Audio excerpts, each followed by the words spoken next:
कक्षा 11 जीव विज्ञान अध्याय 1 सजीव जगत, उसका भाग 2। पहला भाग जो हमने कल YouTube पर डाला है उसके आगे अध्ययन करेंगे। उसमें पहली हेडिंग हमारे पास में आ रही है वर्गीकी और वर्गीकरण विज्ञान। तो सभी जीवों को उनकी समानताओं और विषमताओं यानी समानताओं और असमानताओं के आधार पर अलग अलग समूहों में बांटा जाता है। इसे वर्गीकरण कहेंगे। समानता देखेंगे क्या क्या चीज जो है मैच कर रही है, कौन सी चीज मैच नहीं कर रही है, उसके हिसाब से जो है इनको अलग अलग ग्रुप के अंदर जो है डिवाइड किया गया है। इसे कहेंगे वर्गीकरण। जीव विज्ञान की वह शाखा जिसके अंतर्गत जीवों का वर्गीकरण किया जाता है उसे कहेंगे वर्गीकी। वर्गीकी के अंदर क्या करेंगे, जो वर्गीकरण है वो वर्गीकी के अनुसार ही करेंगे। जो नियमावली दी हुई होगी उसी नियमावली के अनुसार जो है जंतुओं का या जीवों का जो है वर्गीकरण किया जाएगा। कैरोलस लिनियस को आधुनिक वर्गीकी के जनक कहा जाता है। आगे देखते हैं।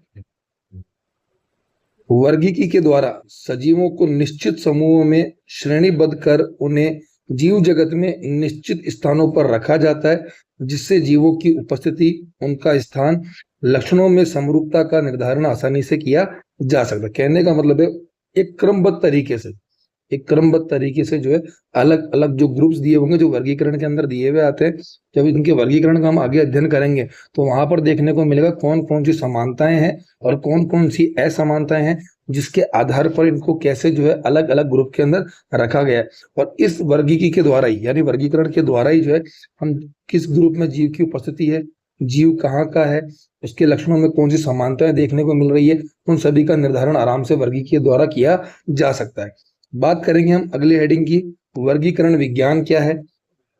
इस शाखा के अंतर्गत जीवों की जैविक विविधता का अध्ययन किया जाता है कि एक ही जो जीव है उन कितनी वैरायटियां जो है हमारे को देखने को मिल रही है, वैरायटी कहें या जो विविधता हमारे को वेरिएशंस जो हमारे को देखने को मिलता है उसका अध्ययन किया जाएगा।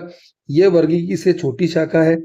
इसमें सजीवों का विभिन्न नियमानुसार और सिद्धांतों के अंतर्गत वर्गीकरण और नामकरण किया जाता है। मैंने पहले ही बताया सजीवों की जो है समानताओं और असमानताओं के आधार पर नियम के अनुसार या सिद्धांतों के अनुसार उनको जो वर्गीकरण करेंगे और अंत में उन्हें एक नाम दिया जाएगा जिसे वैज्ञानिक नाम भी कहा जाता है। जीवों के वर्गीकरण की आवश्यकता, भाई जीवों को जो है वर्गीकृत किया जा रहा है उसको क्यों वर्गीकरण किया गया इसके बारे में अध्ययन करेंगे।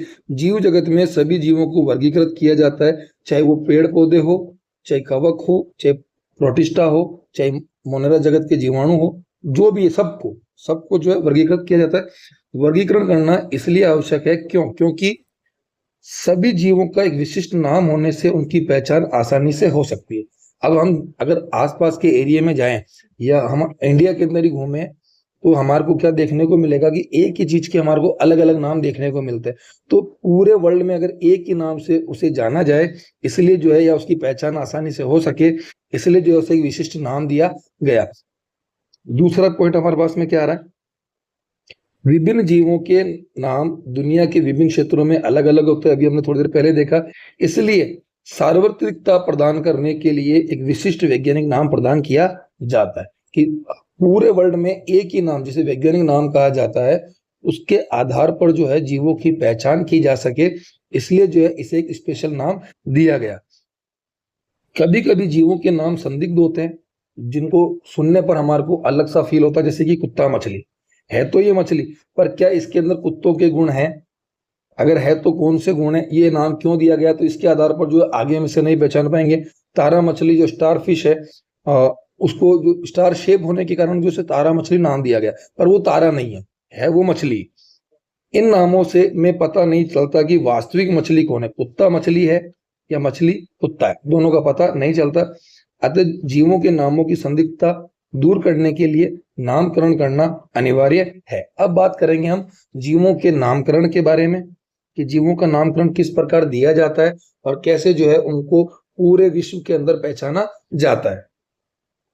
वैज्ञानिकों ने प्रत्येक जीव को वैज्ञानिक नाम देने की प्रक्रिया अपनाई जिससे वह पूरे विश्व में यानी पूरे वर्ल्ड में उसी नाम से जाना जाता है, उसे कहेंगे नामकरण। वैज्ञानिकों के जो वैज्ञानिक नाम दिया जा रहा है यानी नाम देने की प्रथा को जो है तो नामकरण कहा जाएगा। आगे अध्ययन की सुविधा के लिए वैज्ञानिकों ने सभी जीवों को सर्वमान्य वैज्ञानिक नाम देने की प्रक्रिया प्रारंभ की।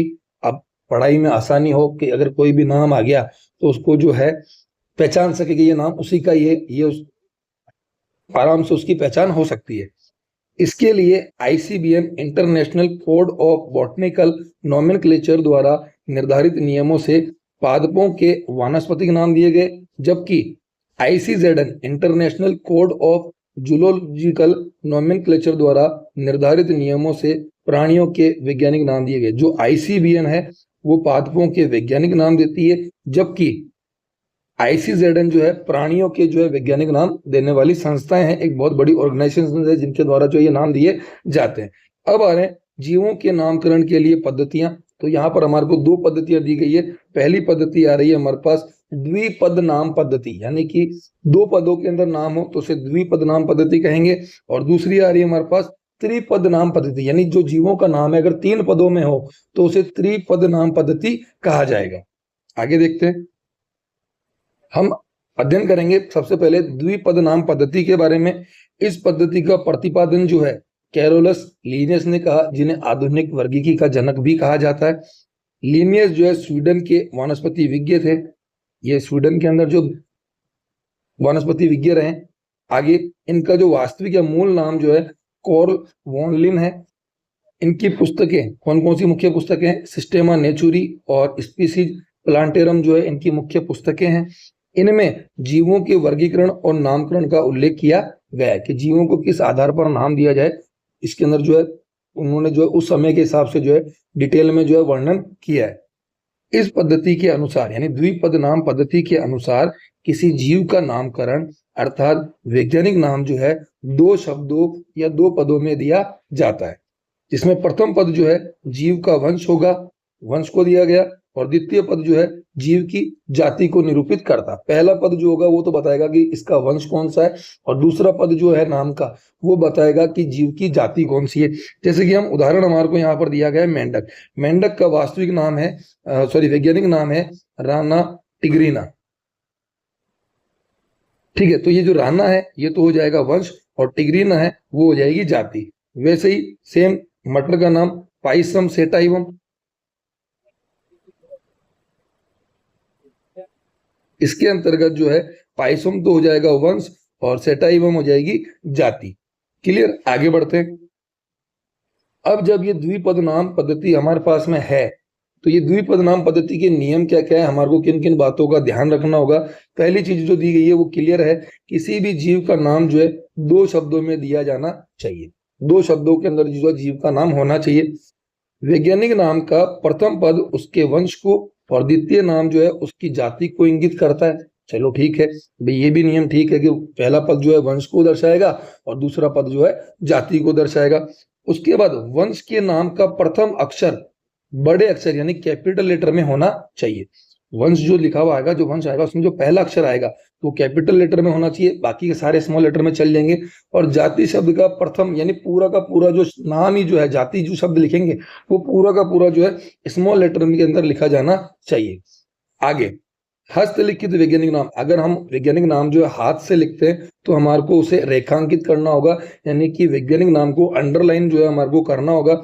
और प्रिंटिंग जो नाम होगा जो टाइप करके प्रिंट किए जाते हैं वो थोड़े तिरछे छपे होने चाहिए, यानी इटालिक लैंग्वेज के अंदर जो है वो लिखे होने चाहिए। जो जैसे कि हम कंप्यूटर में देखते हैं पहले बोल्ड लिखा हुआ आता है, उसके बाद ये वाला साइन जो होता है ये जो है नाम को तिरछा करता है, और उसके बाद अंडरलाइन जो है वाला साइन जो है कंप्यूटर के अंदर MS वर्ड के अंदर आपको देखने को मिलेगा। तो इसका प्रयोग करके जो है नामों को थोड़ा सा तिरछा किया जा सकता है। किसी जीव का प्रथम बार दिया गया नाम ही मान्य होगा, कि जो नाम एक बार दे दिया गया अब आप दूसरा नाम खोज करके लाओगे तो वो नाम जो है वैलिड नहीं रहेगा। जिस जीव को एक बार नाम दे दिया गया उसे दोबारा से दूसरा नाम नहीं दिया जाएगा, पहली बार जो नाम दिया गया है उसी नाम को जो है वैलिड माना जाएगा। नाम हमेशा लैटिन भाषा में होना चाहिए। हमारे गांव की भाषा या कोई अदर भाषा है उसके अंदर जो है वैज्ञानिक नाम को मान्यता नहीं दी जाती है, केवल लैटिन भाषा के अंदर नाम होगा उसी को ही वैलिड माना जाएगा। वैज्ञानिक नाम में तीसरे शब्द के रूप में वैज्ञानिक स्वेच्छा से अपना नाम शॉर्टकट में यानी संक्षिप्त में अथवा उसके उत्पत्ति स्थल को लिख सकते हैं। जैसे कि बरगद का नाम यहाँ पर लिखा हुआ है फाइकस बेंगालेंसिस लिन। ये जो लिन है ये लीनियस को दर्शाता है कि जो ये नाम जो है लीनियस ने दिया था।